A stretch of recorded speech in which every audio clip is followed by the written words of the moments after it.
Bienvenue mesdames et messieurs, abonnez-vous comme d'habitude. On va écouter la partie Gaza, entrisme islamique. C'est parti avec le petit Dominique de Villepin. J'ai vu que vous appréciez bien le personnage les gars. Vous appréciez bien le personnage. Je ne suis pas dans la tête d'Éric Coquerel. Non mais vous semblez le défendre puisque vous dites... Je n'ai pas... Attends, je vais mettre un peu en avant, un peu plus. Ah, ok, il y a l'extrait de Coquerel. Notamment d'un député insoumis, Okay, Éric voilà, Coquerel. Je vous propose d'écouter les propos d'Éric Coquerel et vous réagissez juste après. 2 salariés de l'ambassade d'Israël ont été tués par balle devant le musée juif de Washington. Et la chef de la police locale, lors d'une conférence de presse, a dit que le tireur avait scandé « Free Palestine » au moment de son interpellation. Quelle est votre réaction ? Ma réaction, c'est qu'il faut très rapidement que ça arrête le génocide en cours à Gaza. Voilà ce que je vais vous dire. Parce qu'il est évident qu'à partir du moment où vous avez un tel déchaînement de violence, de haine, ça développe la haine de tous les côtés. Est-ce que vous êtes choqué par cette réaction ? Pourquoi il faut être choqué les mecs? On avait écouté ça en plus. Pourquoi faut être choqué par cette prise de parole de Éric Coquerel? La réponse, elle est incroyable. La réponse, elle dit beaucoup de choses les mecs. C'est une vérité. Ça peut choquer, ça peut nous interpeller. Mais au fond, est-ce qu'il a tort? Est-ce qu'il a tort? La haine entraîne la haine, exactement. Il dit juste la vérité, rien de plus. Je sais pas. Bon. Éric Coquerel. Je pense que tout ce qui vient atténuer la responsabilité d'un acte terroriste n'a pas lieu d'être. Nous devons... Et c'est le cas. Monsieur, je ne suis pas sûr que M. Coquerel ait dit ce qu'on veut lui faire dire. Ah bon? Non. Vous venez d'entendre, c'est assez clair, non? Une fois de plus, je ne fais de procès d'intention à personne. C'est pas un procès d'intention, Dominique de Villepin. On a, pardonnez-moi, un député à qui l'on demande une réaction sur ce qui s'est passé à Washington et qui a comme première réponse, la question est quelle est votre réaction? Et sa réaction c'est, ma réaction c'est qu'il faut que le génocide à Gaza cesse. Il faut que le risque de génocide que nous voyons tous les jours... Allez, ce soir les gars, j'aurai pas le temps. Qu'est-ce que tu veux toi? Qu'est-ce que tu me reproches en fait, monsieur Fekir? Qu'est-ce qui se passe? Un couple a été tué parce qu'il y a 0 rapport, donc les juifs du monde doivent se faire tuer. Est-ce qu'on a dit ça? Est-ce que tu peux m'expliquer? Est-ce que tu peux développer ta pensée ou pas? Genre, qu'est-ce que tu me reproches? Non, parce que ce qu'il a dit, au fond, il a dit une vérité. La haine appelle la haine. Est-ce que c'est factuellement vrai ou faux? Là, faut m'expliquer, monsieur Fekir OL 98. Faut m'expliquer. Il est bien mignon, lui. Il travaillait à l'ambassade ou quoi? Je te jure, frère. Jour cesse. Et ce risque de génocide est la source aujourd'hui d'une mobilisation il a disparu. Tragique qui conduit à certains actes terroristes. Et Dominique de Villepin, on parlera dans un instant de la situation à Gaza, mais c'est important puisqu'il y a un instant vous disiez il faut lutter contre toute forme d'essentialisation. Toute forme d'essentialisation. Quand on interroge un député sur ce qui s'est passé à Washington, sur 2 fonctionnaires de l'ambassade israélienne, et que sa première réaction est de dire il faut que le génocide à Gaza cesse, est-ce que c'est une erreur, une faute? Est-ce que ça vous choque? C'est maladroit. Et je veux croire qu'Éric Coquerel n'a pas voulu. Donc c'est seulement maladroit. Mais je ne suis pas dans la tête d'Éric Coquerel. Non, mais vous semblez le défendre puisque vous dites au fond, c'est pas vraiment ce qu'il a voulu dire. Monsieur Duhamel, je n'ai pas à juger sur des sujets aussi graves et à établir des catégories. Et c'est précisément parce que c'est grave et important que ça justifie cette discussion. Je le dis à Monsieur Coquerel comme à tous ceux qui seraient tentés d'essentialiser, mais je ne fais pas de procès d'intention. Je dis clairement que l'essentialisation est une faute. Voilà, que chacun en tire les leçons. Je ne suis pas là pour donner des leçons à quiconque. Je suis là pour dire ce que je crois être dangereux.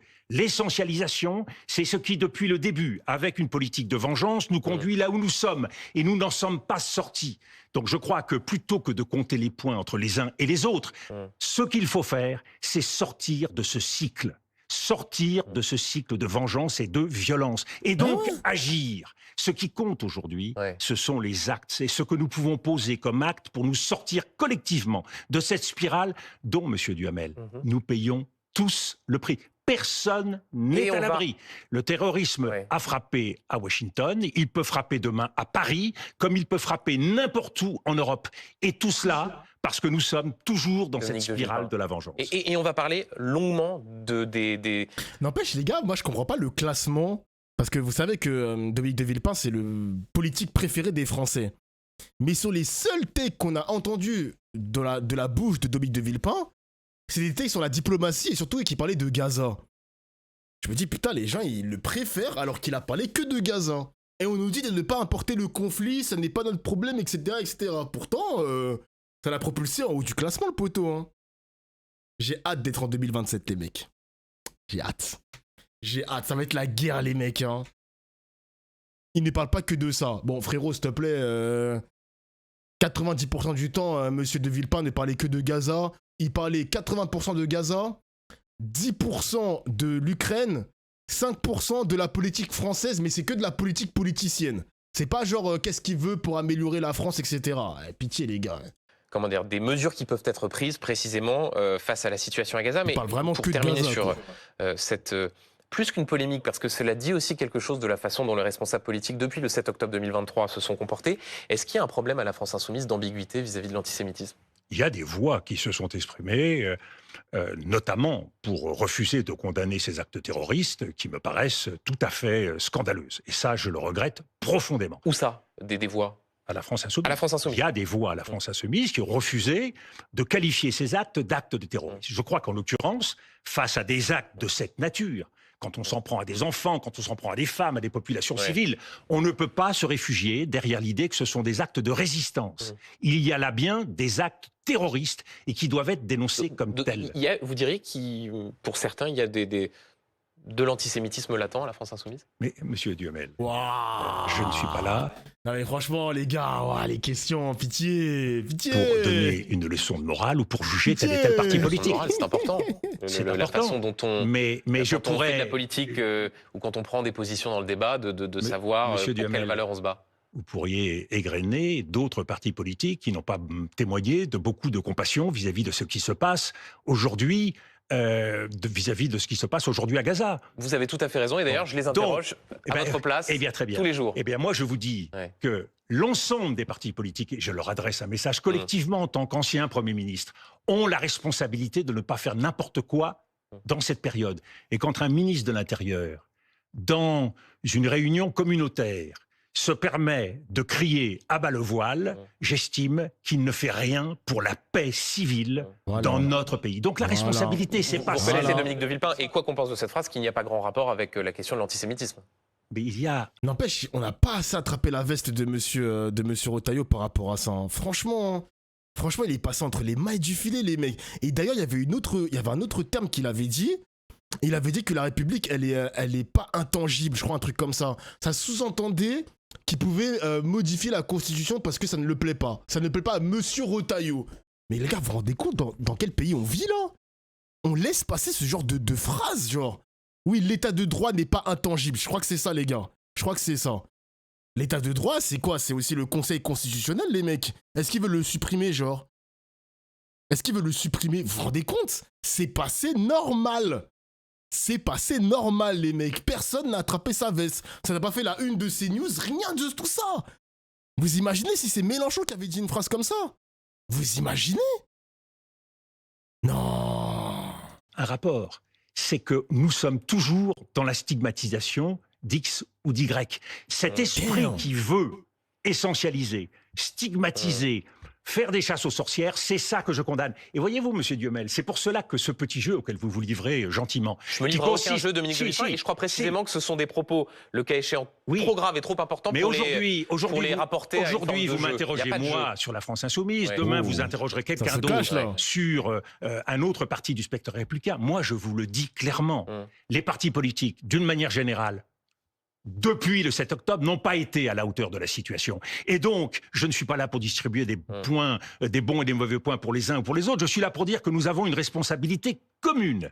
Et que cette responsabilité, nous devons l'assumer et que chacun doit en tirer les leçons. Ce n'est pas, une fois de plus, en stigmatisant tel et tel que vous ferez évoluer le débat républicain. C'est au contraire en accompagnant chacun et en lui montrant ce qui doit être fait. Je voudrais qu'on parle donc de la situation à Gaza. L'aide humanitaire a repris, mais en quantité extrêmement limitée. Le gouvernement israélien qui maintient sa volonté de reprendre le contrôle de l'enclave.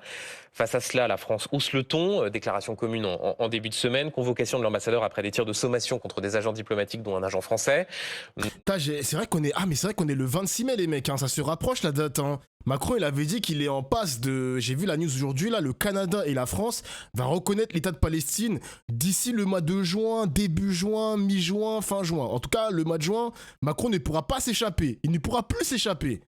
Attention les gars, attention, ça arrive. Soutien de la France au réexamen de l'accord d'association entre l'Union européenne et Israël. Est-ce que vous vous félicitez de cette ligne de fermeté de la France, de la diplomatie française? Bien sûr, je crois que la France doit se faire respecter, faire respecter le droit en toute situation. Et quand il y a de tels comportements qui sont inacceptables, nous devons le dire et agir en conséquence. Donc vous soutenez la position française aujourd'hui face au conflit à Gaza? La France fait ce qu'il faut? La France fait ce qu'il faut, d'autant plus que la France a aujourd'hui en perspective la conférence qui va se réunir au mois de juin pour la reconnaissance de l'État palestinien. Nous coprésidons cette conférence avec l'Arabie Saoudite. Si j'en crois les informations que j'ai, les choses évoluent dans le bon sens, c'est-à-dire tenter de placer sur un terrain politique ce qui aujourd'hui est sur le terrain de la violence et de la guerre. Si nous parvenons à donner un objectif politique aujourd'hui aux Palestiniens, nous avons l'espoir que ces conflits récurrents, 14 guerres... Après, je vais pas vous mentir les mecs, hein. Ok, tu vois, ça c'est encore une fois le en même temps d'Emmanuel Macron. Hein. Le délire de... C'est bien de reconnaître l'État de Palestine, mais quand tu vois l'État de la France, rien que dans son gouvernement, t'as encore des retailleux qui est en train de mettre en épingle la France blanche versus les musulmans, tu te dis que Macron... Merci Macron pour la reconnaissance, mais... c'est pas... Ouais, bof, hein. Bof, quoi. Guerre à Gaza au cours des dernières décennies, eh bien que nous pourrons enfin sortir de ce cycle de violence. Je suis étonné ce soir, Dominique de Villepin, de vous entendre délivrer ce satisfecit, puisque vous parliez de vos interventions médiatiques cette semaine, où vous étiez pour le coup beaucoup plus critique en disant les communiqués de presse, ça suffit, il faut aller plus loin. Là, vous dites en fait ce soir, non, c'est bon, la diplomatie française fait ce qu'il faut. Voilà, c'est cette phrase que vous venez de prononcer. J'ai réagi à un communiqué de presse cette semaine, vous l'avez raison, quand la France annonçait son intention d'aller examiner avec le Canada et avec la Grande-Bretagne, je crois. Ouais. Et dans la journée, Monsieur Duhamel, la chronologie a son importance, dans la journée, la décision a été prise de réunir les différents États et de communiquer entre les différents États européens pour avancer dans la voie d'une suspension de l'accord d'association qui est exactement ce que j'avais demandé. La France va dans le bon sens, quoi. Donc, de ce point de vue-là, bon point délivré à Jean-Noël Barrot. Moi, quand les choses avancent dans le bon sens, je le dis et j'espère que nous serons fidèles à la ligne que nous traçons. Donc là, est-ce que tu penses que De Villepin est aussi basé côté financier ou c'est juste un macroniste déguisé? Les gars, moi je jure, je vais pas vous mentir, hein, je connais rien. On connaît Dominique de Villepin sur que la partie diplomatique. Les gars, là on va l'écouter sur l'entrisme islamique. Franchement, je suis super curieux de savoir ce qu'il va nous annoncer, ce qu'il va dire, qu'est-ce qu'il pense du rapport. C'est dans quelques minutes, les gars. Restez là. Mais honnêtement, est-ce que c'est un macroniste déguisé, les gars? Je ne sais pas. Hein. Je ne sais pas. Merci Pentous pour les 2 subs offerts. Merci mon gars. Merci. De Villepin, c'est un vieux du RPR. Attention, il est basé sur plein de sujets, mais il est bien à droite. C'est la droite gaulliste. On va voir. Les gars, on reste sur Gaza pour l'instant. Et ensuite, le rapport sur les Muslim Brothers, j'ai hâte de l'entendre sur ça. Et que nous irons plus loin au mois de juin lors de cette conférence. Et j'espère que nous n'arrêterons pas de continuer à envoyer des messages clairs à Benjamin Netanyahou à travers la possibilité de l'embargo sur les armes le plus large possible et à travers la mise en cause de tous ceux qui... En sachant que la France n'envoie pas d'armes à Israël. Il y a un reliquat d'armes. Pour le dôme de fer. Un reliquat d'armes. Mais il n'y a pas d'armes françaises. Mais il y a des armes importantes, et notamment en Allemagne. Nous connaissons la situation très difficile pour les Allemands à cet égard, et ça, on ne peut pas l'ignorer. Mais je souhaite qu'au vu de la situation sur le terrain, les choses puissent progresser. Pareil en ce qui concerne la responsabilité des autorités israéliennes civiles et militaires, qui elle aussi est engagée dans ce qui, de plus en plus, parce qu'il faut parler de ce qui se passe sur le terrain à Gaza, avec la volonté de militariser la distribution de l'aide, en liaison avec une fondation humanitaire à Gaza, c'est tout un programme d'épuration ethnique qui se met en place, de déplacement des populations. Épuration ethnique, c'est le terme que vous utilisez. Épuration ethnique, c'est le terme que vous utilisez. Oui, ça veut bien dire ce que ça veut dire, c'est-à-dire... Faut pas avoir peur des mots, les mecs, ça y est, c'est bon, les gars. Là, plus on avance, plus ils vont commencer à à dire épuration ethnique, déplacement de population, génocide, etc. Il y a l'année dernière, quand ça disait le mot génocide, ou même épuration ethnique, les journalistes étaient en mode « Ouh là là, faut pas dire ça, c'est pas dans le dictionnaire, attention, nanani ». C'est bon les gars, c'est bon. Dire un déplacement de la population. Non, mais donc vous ne dites pas génocide, vous dites épuration ethnique. Une fois de plus, la Cour internationale de justice a dit risque de génocide. Aujourd'hui, il y a d'ailleurs de très nombreux qualificatifs qui avancent, notamment le qualificatif de futuricide, liant l'écocide, liant le culturicide et liant le risque de génocide. Futuricide, ça veut dire quoi ça? Futuricide? Wesh, le mot de fou. Ah ouais, le mot il a été utilisé. Attends, parce que j'ai pas la définition exacte, mais comment on peut décrire un futuricide? Voilà, ChatGPT, tu peux me décrire ce que c'est que le futuricide? Genre c'est quoi? C'est briser le futur de Gaza, genre? C'est pour décrire une situation où l'avenir est volontairement ou systématiquement détruit, empêché ou rendu impensable. C'est le fait de tuer le futur au sens symbolique, empêcher la possibilité de futur vivable, souhaitable ou imaginable. Politique ou action qui compromettent l'avenir comme la destruction écologique, la guerre ou le capitalisme extractiviste. Extractiviste? What the fuck? Mais en tout état de cause, quels que soient les mots, nous en conviendrons tous, et je suis heureux de voir qu'aujourd'hui, les esprits évoluent, y compris en France. Ce qui se passe à Gaza est de l'ordre de l'effroyable et donc de l'inacceptable. Dominique de Villepin, pour rester sur les mesures que les autorités françaises pourraient prendre, je vous ai entendu parler sur France Info de la nécessité d'un, ouvrez les guillemets, isolement économique d'Israël. Est-ce que isolement économique, ça veut dire boycotter les produits et les entreprises israéliennes ? Ça veut dire prendre des mesures sur la coopération entre nos deux pays de façon à signaler clairement aux autorités israéliennes que nous ne pouvons pas avoir la moindre responsabilité dans la politique qu'ils engagent. C'est pas ma question, Dominique de Villepin. Quand vous dites isolement économique, est-ce que ça veut dire... La dénonciation de l'accord, la dénonciation... Il y a la question de l'accord de coopération entre Israël et les États-Unis et l'Union européenne. Est-ce qu'il faut, quand on dit qu'il faut isoler économiquement Israël, est-ce que ça veut dire qu'il faut suis pour boycotter... la suspension de l'accord avec l'Union européenne. Mais c'est pas un gros mot. Pourquoi il dit pas oui? Moi, je suis pas contre le boycott des produits israéliens. SodaStream, c'est pas israélien, SodaStream.